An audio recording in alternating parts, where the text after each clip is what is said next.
With me to this scripture, the famous scripture on faith. You know it? Hebrews chapter 11. We are going to read from verses 1 to 12. And I read from the New King James Version. Now faith is the substance, is the realization, is the evidence. Faith is the confidence of things we hoped for, the evidence of things that we have not seen. Faith is the proof that your immigration card exists with your name on it, even though you have not seen it. So if you don't possess this faith, you may never hold that card. But it exists. We are in the spiritual realm. But that's why it's very important to know how to bring it out of the spirit realm into physical manifestation. The problem is not God. We don't beg God. We are not quarreling with God to give us. He has given you. Ephesians 1:3. Blessed be God who has blessed us with all spiritual blessings in heavenly or in the spiritual realm. That's where God exists. Now it's my responsibility and your responsibility to reach out to where He is and bring those things that He has called your own. And that has been the major problem of believers. How to do it. Hallelujah. Hallelujah. Verse 2, for by faith the elders or people of old, they obtained a good testimony. You will get a good testimony. Yeah. By faith we understand that the worlds were framed by the word of God.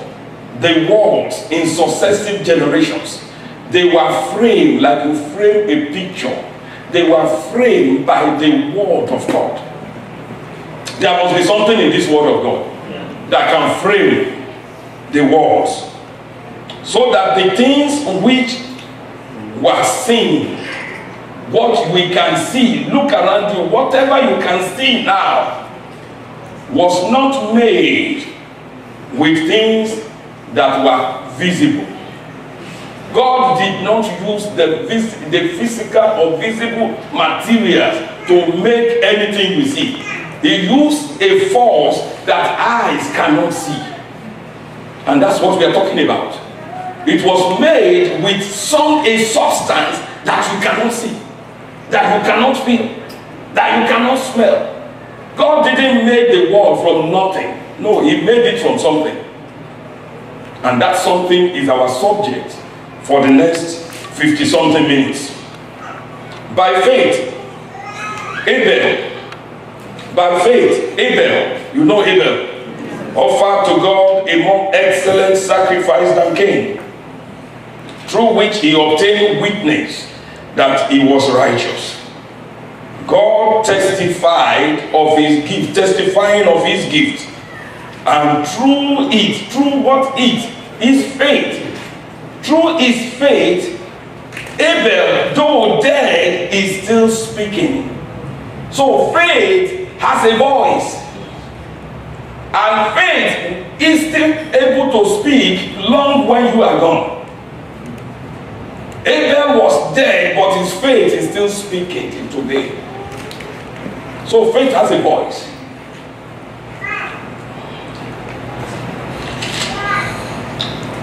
By faith, Enoch, we remember Enoch, fifth from Adam, great grandchild of Adam, was fifth. He was taken away to where? Where was he taken away to? Hawaii? To heaven. So that he did not, now the word see means taste. He did not taste death. He did not pass through the door of death to go to heaven. He did not. He just left for heaven. Who else left for heaven like that? Bible student. Elijah. They just went to heaven. But what was significant about this Enoch, he did not taste death, and he was not found, because God had taken him. For because before he was taken, please note that before he was taken, yeah, God took him, but before he was taken, he had this testimony. There was a proof of what he was doing, the kind of life he was living. What was the testimony? That he pleased God. He lived a life that pleased God. So how can I live a life that pleased God? Verse 6. But without faith. But without faith. Can I please God? Without faith, I can't please God. He said, but without faith. So that you can know that Enoch lived a life of faith. So the Bible is clarifying that. Said, but without faith, it is impossible to please God. For he who comes to God must believe that God is what? Anything they need and is alive. And is also a rewarder. The King James Version got it right. He is the rewarder of those who diligently seek him. So Enoch must have diligently walked with God by faith. Hallelujah. Hallelujah. Verse 7. By faith, Noah. Still continuing. By faith, Noah. We remember Noah. He became the subject of mockery and ridicule. And we talk about that. People laugh at him. They laugh at his sons, at his children at school. Your father is gone crazy. Because what God asked him to do has never happened before. God told him, see what he said. Being divinely warned of things not yet seen, he moved with godly fear, prepared an ark for the saving of his household. By the same act, or by his action, he condemned the world and became heir of the righteousness which is according to faith. There has never been rain. Noah never saw it. In his dictionary, there was nothing like rain. Nobody knew what rain was. But God said rain is coming, so go build an ark. Rain, what does it look like? I don't know. I could see Mrs. Noah asking her husband, what did God say we should do? Build an ark, because it's going to flood the world with rain. Rain, what does that look like? I don't know. Why didn't you ask him? I can't. I just know I need to obey. What do we tell the children? What God said. What did God say? Build an ark, because it's going to rain. How do we describe rain to them? I don't know. How do you preach a message about something you can't even describe? People laugh into scorn. Movies have been made up, at least I've seen two. You can watch one. Go on Netflix and look for one. Verse 8. Then Father Abraham, by faith Abraham, obeyed when he was called to go out to the place which he would receive as an inheritance. And he went out, not knowing where he was going. He went out, not knowing where he was going. You just leave your house. How old was he when God told him to do it? How old was Abraham then? 75 years old. Where are you going? Tell your wife, we are going somewhere. God said go somewhere. Where? I don't know. We are just going. When we get there, we know. Are you okay? Did you take your medication this morning? Yeah, I did. No, don't you think it's why we ask him, did you take your medication? We are just leaving. Leave our family, just go. Where? I don't know. How will we know when we get there? Well, it will tell us when we get there. I'm painting this dramatic picture so that you can see that what they went through may not be different from what you are going through. They look stupid and foolish to the world. It doesn't make sense. 75-year-old man to just take his wife. They have no child. The only thing that they could take with them is his nephew. That's the only thing they got at 75. Amen. No cattle, no sheep, because they have to travel light. Some of you travel light to enter Canada. Because the clothes you had on. Amen. Abraham traveled light too. But by the time, after some years, he owned a whole city. That's why I know your future is bright. Amen. By faith, verse 9, he dwelt in the land of promise, as in a foreign country, dwelling in tents with Isaac and Jacob, the heirs with him of the same promise. And he waited for the city. He waited. He waited. We have problem with waiting nowadays. If it didn't happen in the next 5 minutes, there's a problem. Abraham waited. Isaac waited. Jacob waited. But before Jacob died, there was a move in that direction of what God said. They waited patiently.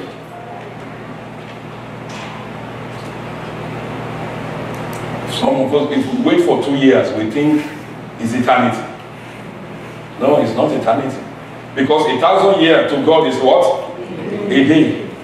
So nobody has actually waited a day by God's standard. You may be counting calendar. God don't go by that calendar. Amen. Hallelujah. So smile while you are waiting. God has not forgotten you. He can't forget you. He can't, because he said you are already in his palm. Except if he's going to cut off his hands. No, he said I can't forget you. Hallelujah. Hallelujah. He waited for the city which a city which foundation, whose builder and maker is God. I can bring that to your situation. Who is going to take the glory for that PR card? If you get it out of his timeline and out without him, he can't take the glory. You know what some of you are doing. But they waited for that city that God will be the builder, that the foundation will rest upon God. He waited. We need to wait. Verse 11. Now look at Mother Sarah. Because if it's Abraham alone, you would think, if Sarah was 30 years old, you say, oh yeah, it could happen. But Mama was 90 years. Mama Sarah was 90. And see, by faith, Sarah herself also received strength to conceive seed. 90-year-old woman, beyond menopause. It's a menopause period. It was fully stopped. But she connected with this force that God used to create the universe. And it changed her body. The eggs came back to life. Things that stopped years and years ago began to happen again. If a 90-year-old woman can do it, you can do it. I can do it. So there is hope for you. Because at 90, you said she has become hopeless.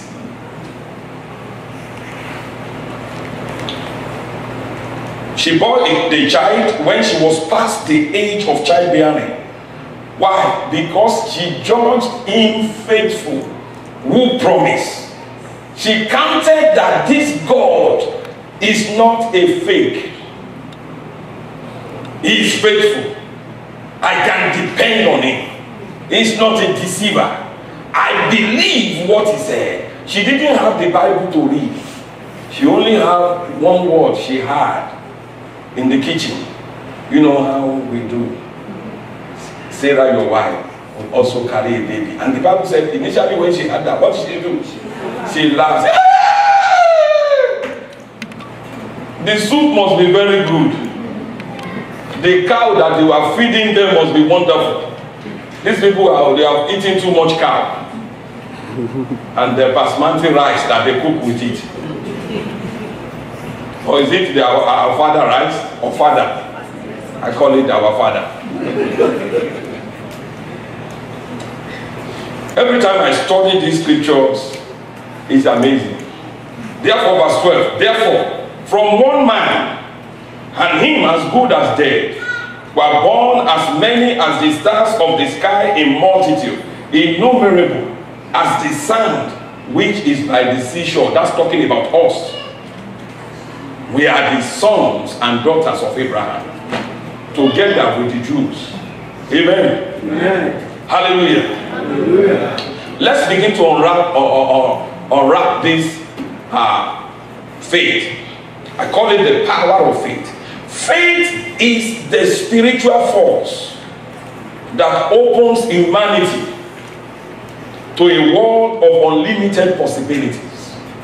A world of unlimited possibilities. A world where there is nothing impossible. If there are things impossible, you should not be sitting where you are sitting today.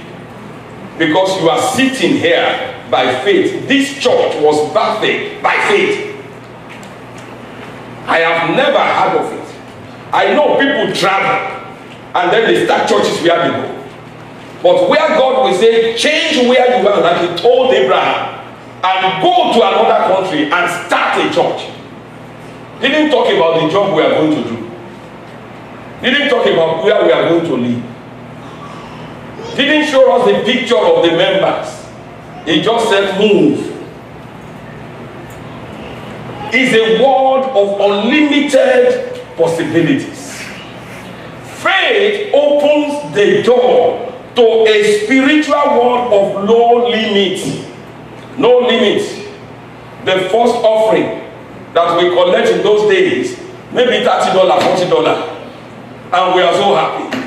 Titan Road, I've been trying to remember that place. Titan Road, it's like, my office is bigger than Titan.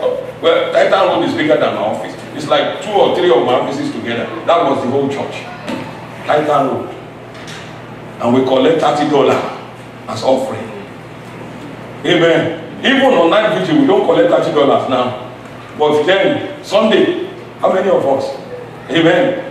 The people that will do the choir, they will be the usher, they will pay everything. Amen. And we have to pay $800 every month as rent. $800, it looks like what they said we should pay $10,000. Because I wasn't working, my wife was not working. And we are praying that the people that are, even the 2 or 3 of them that are working, they should show up next week. Because if they don't show up for 3 Sundays, you are in trouble. Because there was no credit card. Amen. So you can't put it on credit. I'm saying that for you to begin to see that where you are today should not define you. If you understand this faith thing, tomorrow is far greater than whatever you have ever imagined. Amen. Amen. Faith, therefore, is the most potent force in the universe. That was the force God used to frame the worlds. It's the most potent, the most lethal force in the universe. Is faith. Faith is the very substance of Christianity. We know in Acts chapter 6, verse 7, the Bible said they that the word of God prevailed and grew, and they that many of the priests became obedient to the faith. So Christianity was equated to faith from the beginning. The faith people, the faith people. I'm joining the faith people. Before they started calling them Christians. Amen. Amen. Aren't you glad you are one of the faith people? You are not one of the doubt people.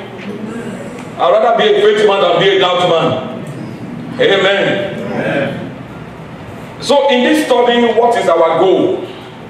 Our goal is to look at what faith is and how to apply that faith at a higher level. We are done with elementary. So let's start from where it's supposed to start. The foolishness of faith. Let's go to 1 Corinthians chapter 1. We'll look from verse 20. 1 Corinthians. Where is the wise? God is asking a question here. Where is described the learned ones? Those with PhD, where are they? Where is the disputer of this age? The philosophers. God is asking for where they are. Has not God made foolish the wisdom of this world? How? See, for since in the wisdom of God, the world through wisdom did not know God, because they can't see him physically. They came up with all kinds of postulations. Amen. Amen. Though it pleased God, through the foolishness of the gospel, of preaching a message that somebody died for you, it's foolishness to save mankind, to save those who will believe it. So faith connects you with God's provision, but it is foolish in its entirety.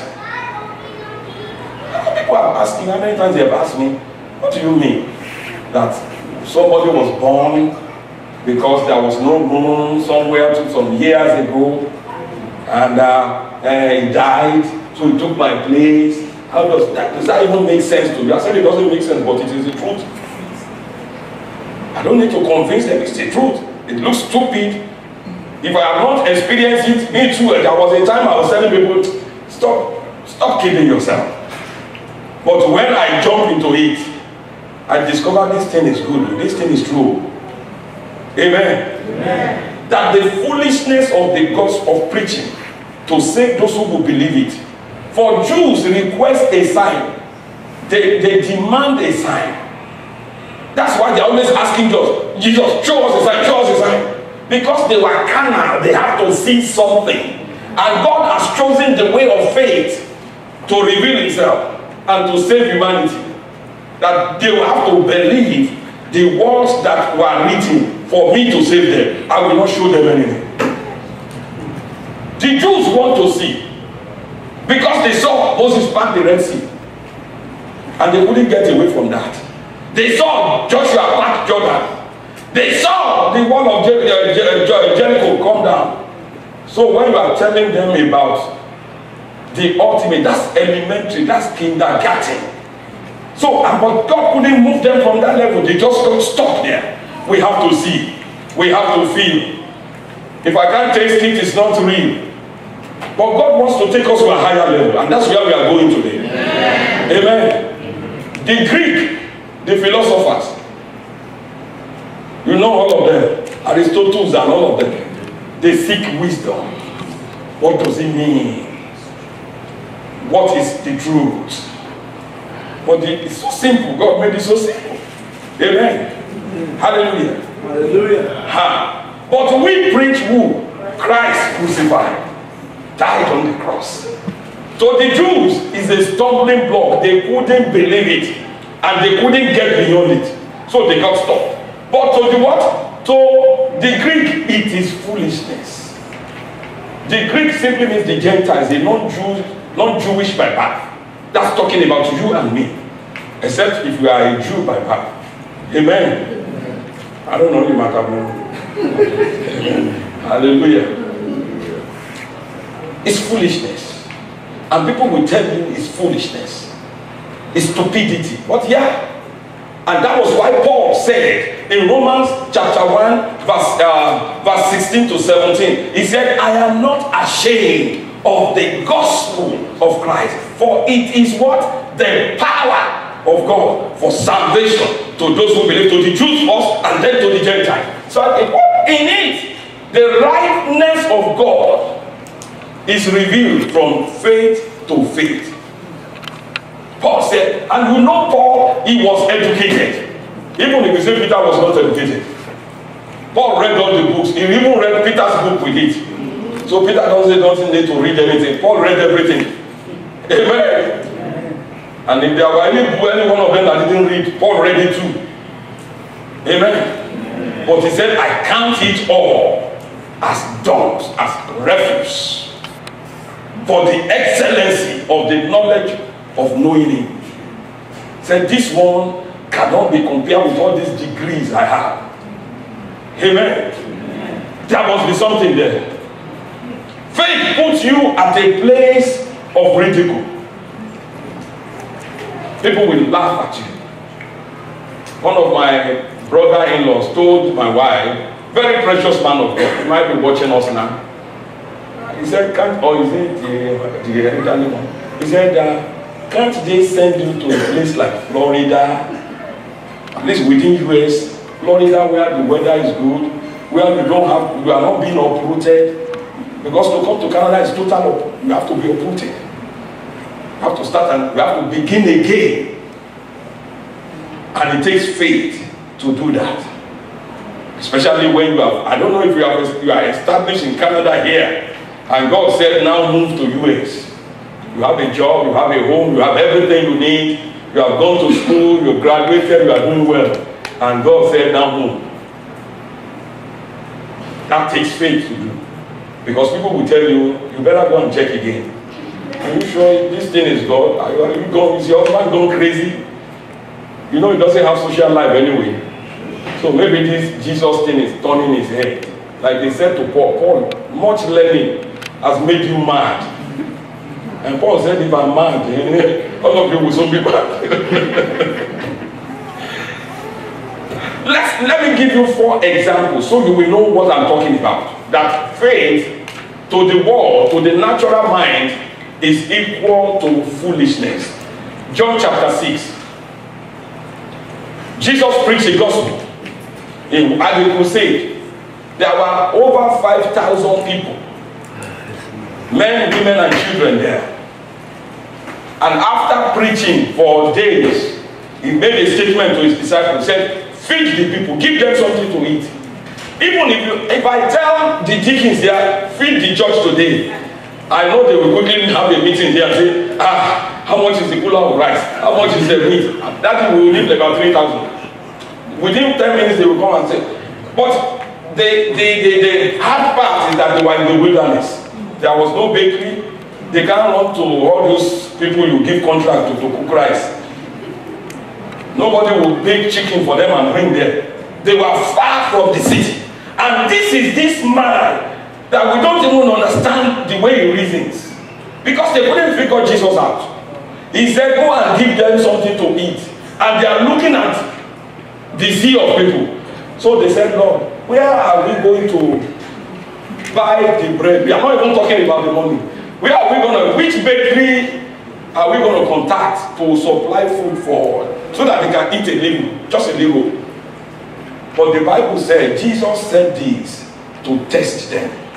For he himself knew what he has to do to feed the people. He had an insight to something. He knew something. And they didn't know. So he was going to teach them something. He knew faith would be more than enough. He was going to feed the people by faith. But they don't know. They were thinking natural. He was thinking the spiritual force that made heaven and earth. Hallelujah. Hallelujah. And the key thing that Jesus knew was thanksgiving. The Bible said, he said, what do you have? He knew there was somebody there. He said, what do you have? They said, 5 loaves, 2 fish. He said, bring them to me. And he said, make the people sit down now in room. Food is about to happen, so let them sit down. The bread has not multiplied. We are telling people to sit down. When people sit down, their expectation is high. They are waiting for food. This is shame. What if the bread did not multiply? And people are already seated. When they set the table before you and they put carpet, clothes, and they said, have your seat. When you sit down, what do you expect? Food. Item 7, menu. When if they take item 7 now and say, why are we here then? When people sat down, they are like you now. You go to McDonald's to sit down, then they said there's no fries. No, there must be something. And the disciples were looking at Jesus. Make the people sit down, and you have only 5 loaves and 2 fish. Are you okay? But he took it. The Bible said he blessed it and gave thanks. He gave thanks. Activating, which psalm was he activating? Because Jesus was a student of the scripture. He activated Psalm what? Okay, put up Psalm 67. Let's see verse 5 to 7. Jesus knew the scripture. And he knew that if he acted on the scripture, God must do what he promised. See what happened. Let the people praise you, O God. Let all the people praise you. And then what will happen when they praise? Then the heart must increase. You can provoke increase with praise. Jesus needed to feed the people. He had to show them something about this God that he has been telling them about, this magnificent kingdom. So right in their presence, with all eyes looking to him, the people said that Satan, who do you think they are looking to? The one with the 5 loaves and 2 fish.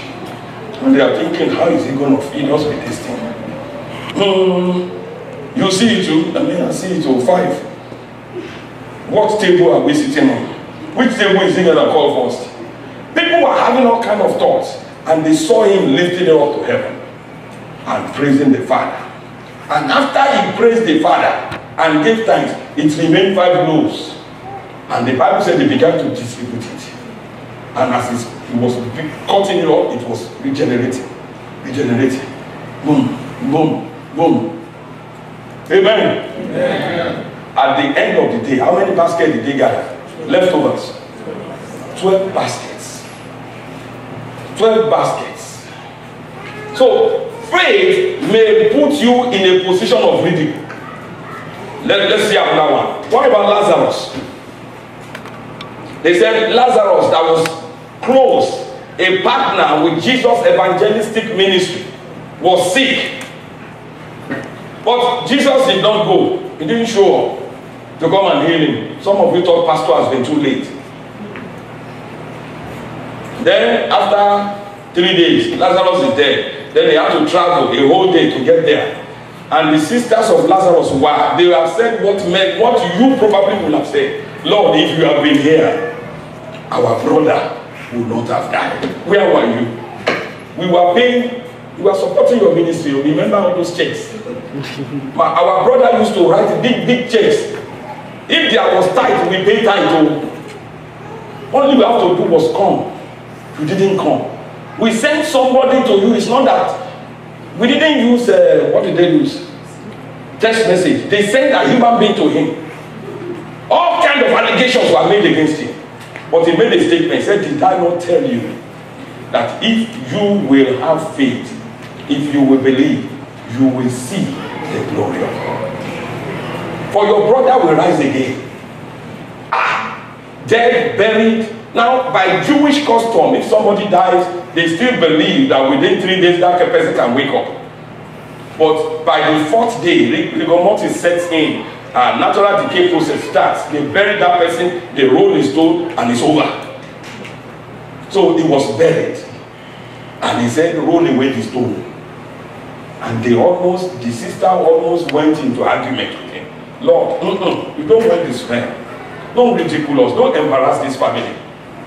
Why are you doing this?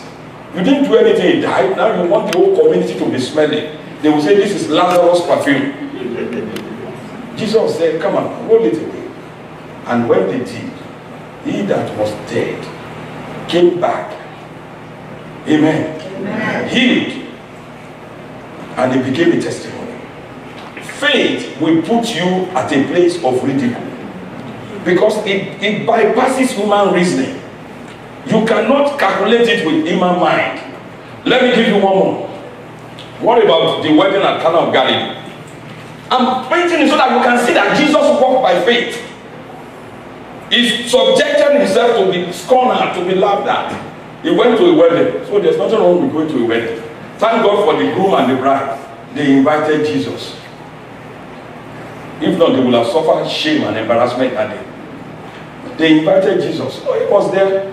And they ran out of wine. You know how people rush things. They ran out of it. And then Jesus told them, his mother said, whatever this guy, look at him, he's my son. He may tell you to do strange things. But don't mind, whatever he tells you to do, do it. No question asked. So after some time, those servants just stood beside Jesus and they were looking at him.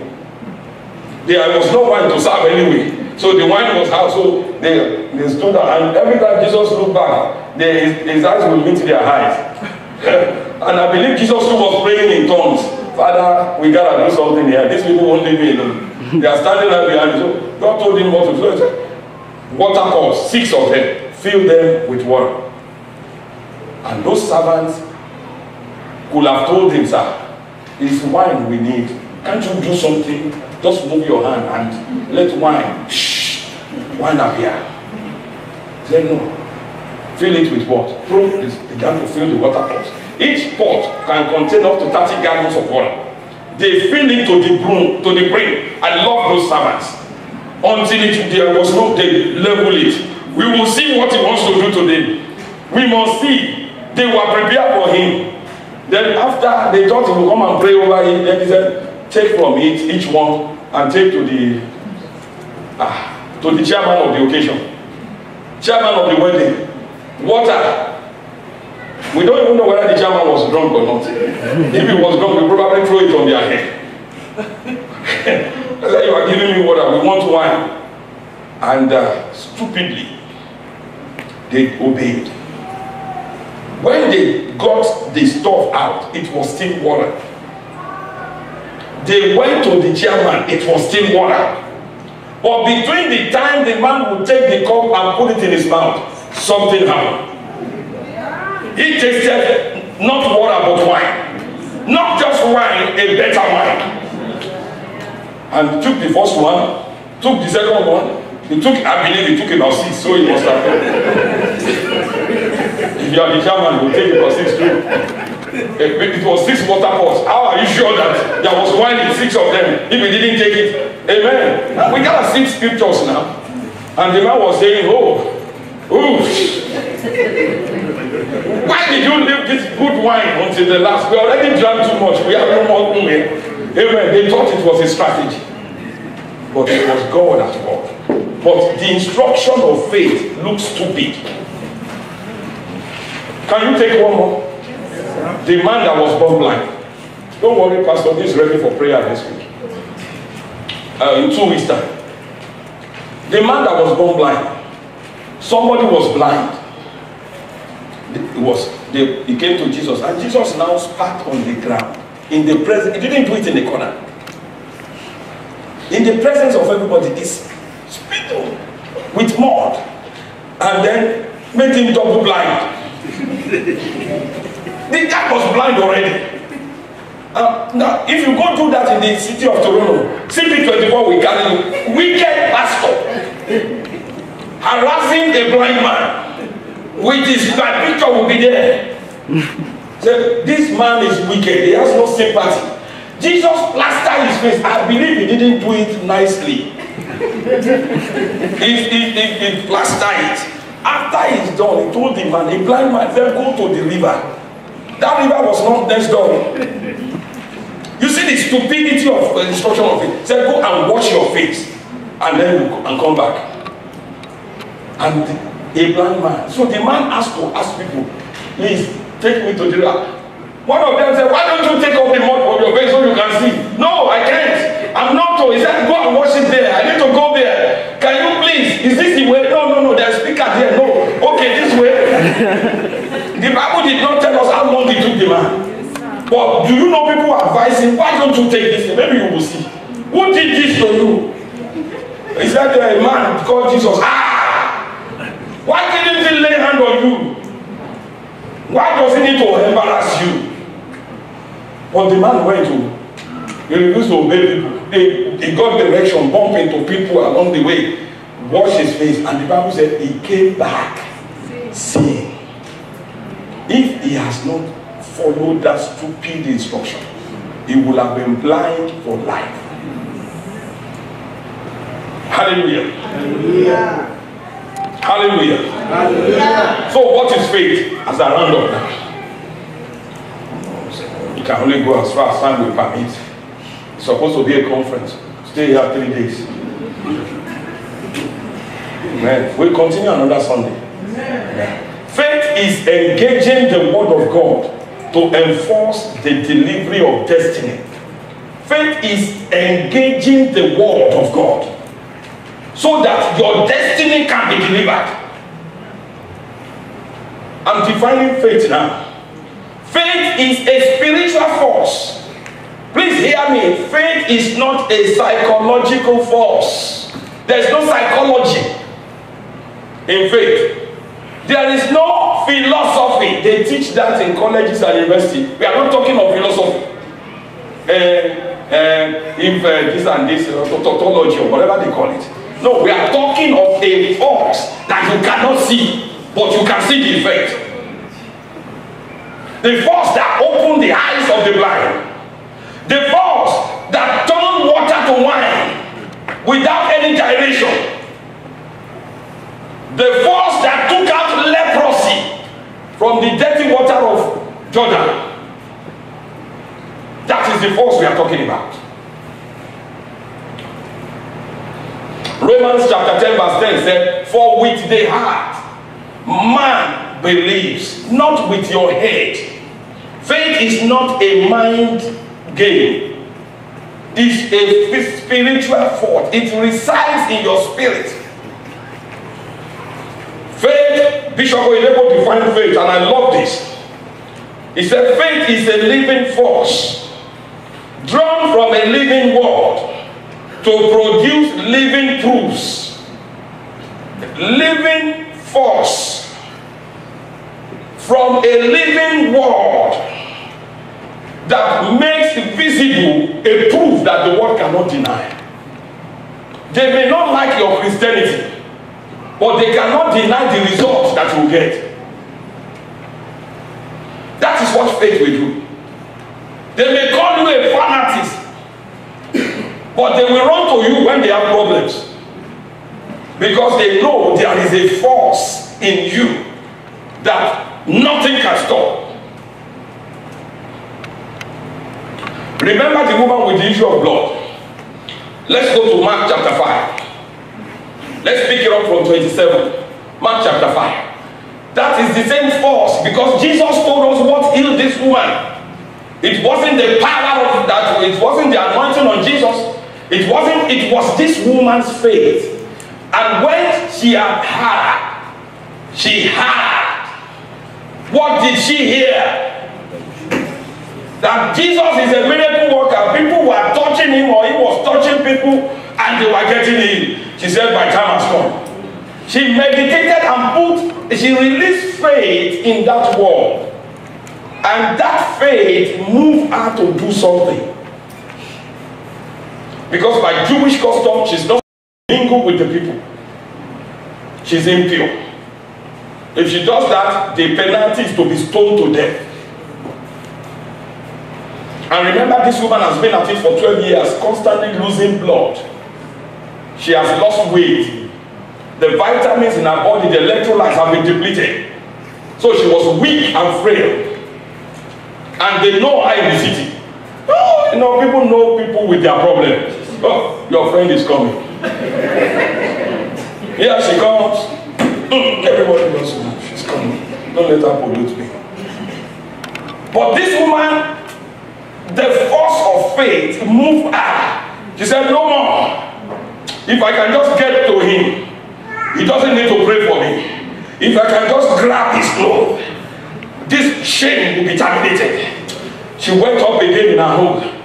If I can just get close to him, I believe this problem will be terminated. She was all over her house. All of a sudden, boom, she left the house. Because faith is a force.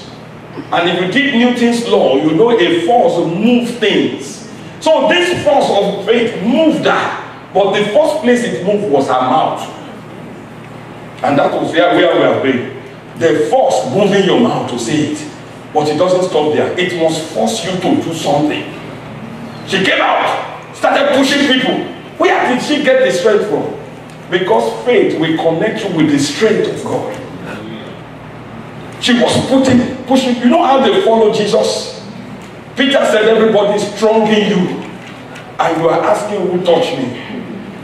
This woman was elbowing people. I must get there. I must touch him. I must get there. Something was propelling her. It's faith. It was not her head knowledge.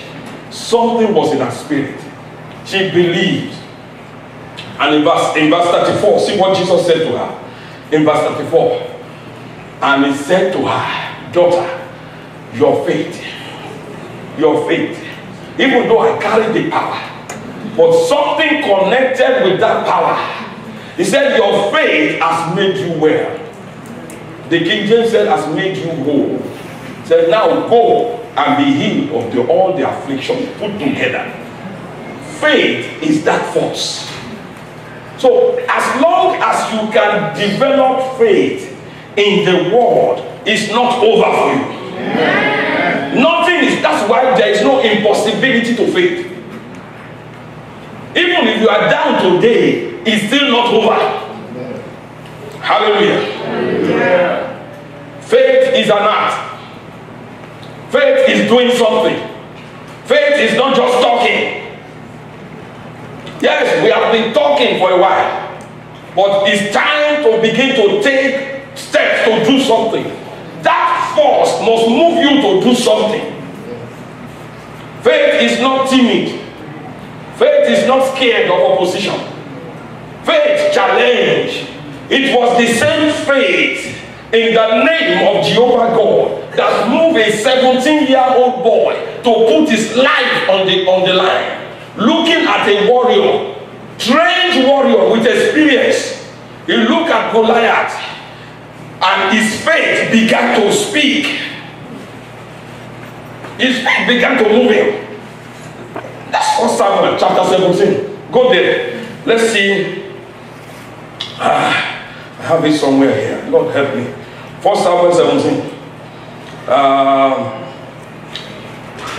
Oh Lord. Oh Lord. Oh Lord. Oh Lord. Go to 45. I need this mercy now. Because I'm trying to round up, I'm trying to close, and I don't want to miss a beat. Then David said to the Philistine, you come to me with a sword and with a spear and with a javelin. But I, David, I come to you in the name. I have come with a name. I come to you in the name of the Lord of hosts, the Lord of the armies of Israel, whom you have defied. You have crossed the line. Can you call out the people and say they have crossed the line? So he said to them, he said, this day, they called him out, then he told them what's going to happen. Faith speaking now, said, this day, the Lord will deliver you into my hand. What will happen? I will strike you. I will take your head from your head, spirit of separation. And this day, I will give the carcasses, not only you of the whole camp of the Philistines to the birds of the air that will be feasting the next 5 days. The vulture will be eaten. Hallelujah. That seems like a stupid, useless, a 17-year-old boy that was not enlisted in the army, was not trained in the art of warfare. He has never fought in any battle. No, except the ones, the lion and the bear. Amen. Yeah. He sees that nobody will witness, only him and God. But do you see what faith will do to you? It makes you speak big.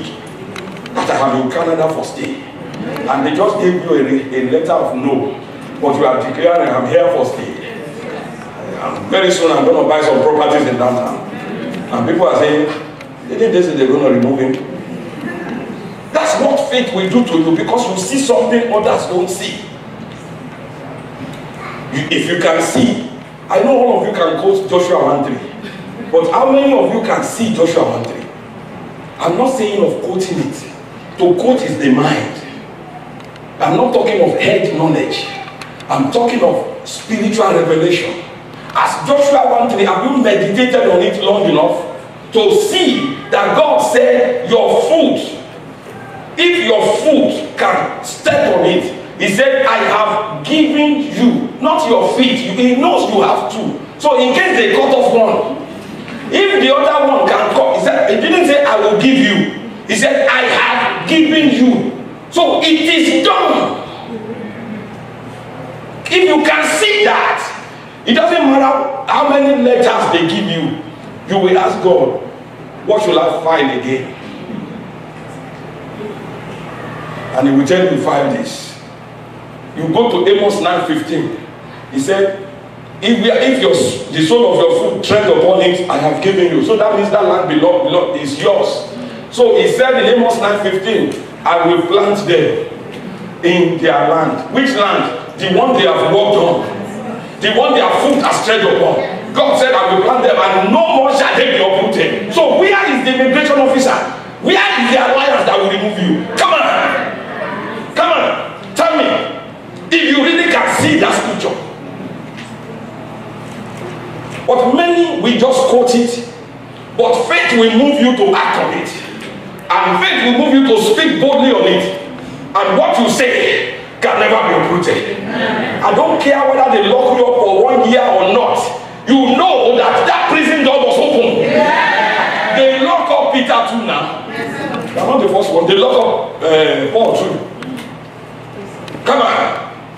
So there's nothing they throw your way. You will stand and say, when my God is done, I will come out like gold. Hallelujah. Hallelujah. That's the force we are talking about. The force that saw darkness, that saw shapelessness, that saw emptiness, and did not scream in alarm. Just call for light. Light be. Boom. And light was. If it's some of us, we will have called heaven and earth. Every number in Nigeria. There is darkness here. I just want you to know. There's no shape. I'm going through stuff. No, it said light be. And he stood on that. And darkness gave way. Whatever represents darkness around you, whatever represents formlessness and shapelessness around you, they are giving way today. Under this atmosphere, the force of faith is changing things. In the name of Jesus. How do you, let me jump to, how do you release, how do you act on this faith? There are a lot of things. God will give us the grace, but let's go to, I have 7 ways, 7 things to activate faith. Each one of them you can see in scripture, but for purpose of study and analysis, I've broken them to 7. Number 1 is to get hold of the word. Get hold of the word of God. John 1:1-3, in the beginning, before that problem got there, something was in the beginning. In the beginning was the Word, and the Word was with God, and the Word was God Himself. The Word is God. Whatever God will do, His Word will do. You cannot separate God and His Word. So the starting point is to get hold of the Word of God. At least get a word. Lord, give me a word that will knock down this problem. And when you get the word, Hebrews 1:3 again said, we understand that the words were framed by the word. If God has to use His word to frame the word, you cannot frame your word without God's word. Amen. Prayer is not the beginning. The word is the beginning. Get a word so you can know what to pray about. It makes no sense to just begin to pray. Nobody carries God and just begin to shoot. You locate the target first. And you prime your gun. Hallelujah. Yes, prayer is good. But I have seen Christians that are prayer mountains. They just pray. What are they praying for? They don't even know. They don't know what they are praying for. They are just praying. You see their head moving. What are you praying for? Which word are you standing on? No word. And that's why they get no result. The starting point is the word. If you are praying for something you don't have God's word on, you are your own. God is not obligated to confirm your own word. He watches over His word to perform them. So go to His word. Start from there.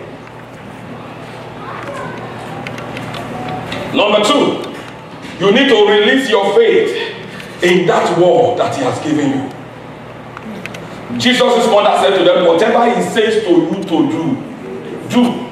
The word "it" was put there by the translator. Whatever He says to you to do, do. Simple. John 2:5. You need to meditate. That was to release faith in the promise of God, is to meditate on the word. He gives you the word. That was what he told Joshua in Joshua 1:8. He said, this book of the law must not leave your mouth, but you shall, as the command, come around the word day and night. Think about it, speak it. Like the woman with the issue of blood, she kept saying, she wasn't thinking. Some translation put it as thinking. No, you don't think, you say it. The more she said it, it was getting down in her. The force of faith was rising up until she couldn't stay in the house anymore. She had to get out of the house. Faith will move you to the point where you just have to go do something. Just go do something. But it moved Joshua after camping around the wall.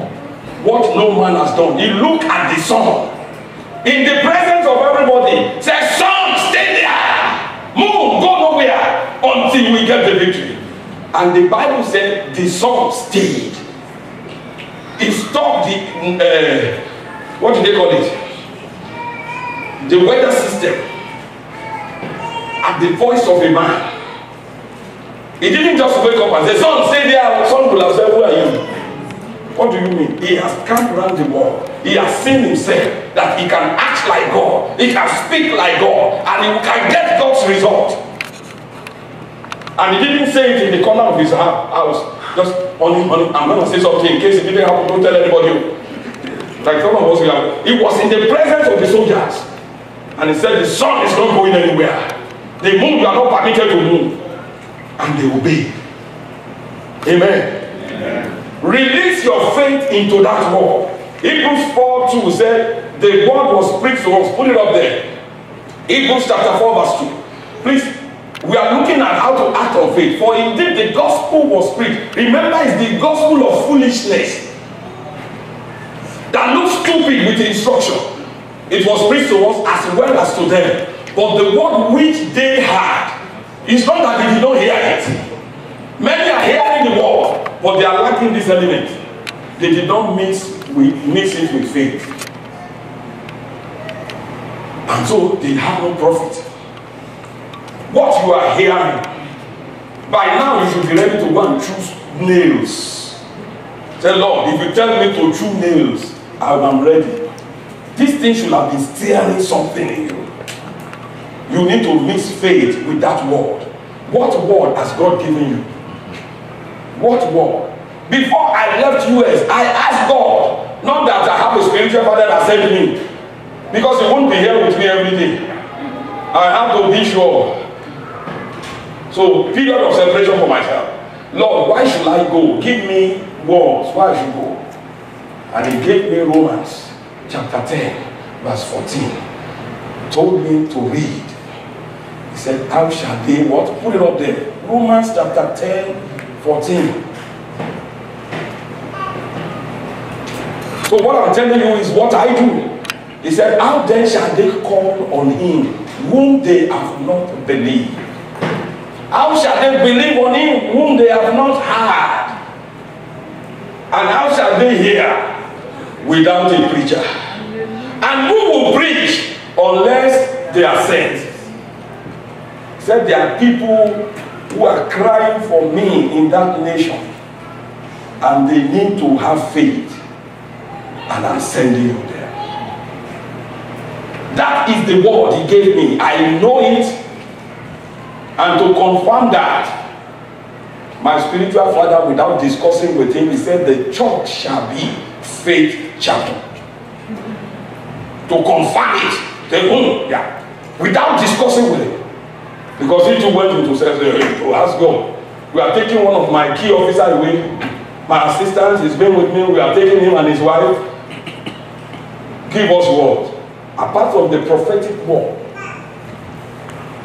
God gave him the place is Faith Chapel, and it's to be built on faith. Amen. Amen. So go get the word and release your faith in that word. Amen. Amen. Number 3, now you now present your case like a lawyer. You talk to God here. Didn't he say put me in remembrance? You go to him. And in Isaiah chapter 41 verse 21, Isaiah 41, 21, Isaiah, he said, present your case. Present. Bring forth your, discuss with, lay out your case. You have gotten the word, you have meditated on it, now you present it to God. Lord, this is what you said. This is what you said. This is what you said. These are the three witnesses. You said this in 3 places. I have done due diligence. It's time for you to back up this word, sir. Amen. Amen. Hallelujah. Hebrews 4:16 said, come diligently, come joyfully to the throne of grace. You go to the throne of grace. You don't go there to go and take tea. You go there to go and present your case. It's not begging God. It's taking his word back to him. You said this. This is what you said. And then from the throne of grace in your place of authority, you now address the situation. You talk to the situation. Everything can hear. But you don't talk to this. He says submit to God. And then the devil, resist the devil and he will flee. If you don't start with God and his word, you are your own. The sons of Sceva did that. We command you in the name of Jesus that Paul preached, come out. And the demons say, yeah, Jesus I know, Paul I know, but who are you guys? This word is not living in you. Don't terrorize them, beat them, strip them naked. You will not be stripped naked. Amen.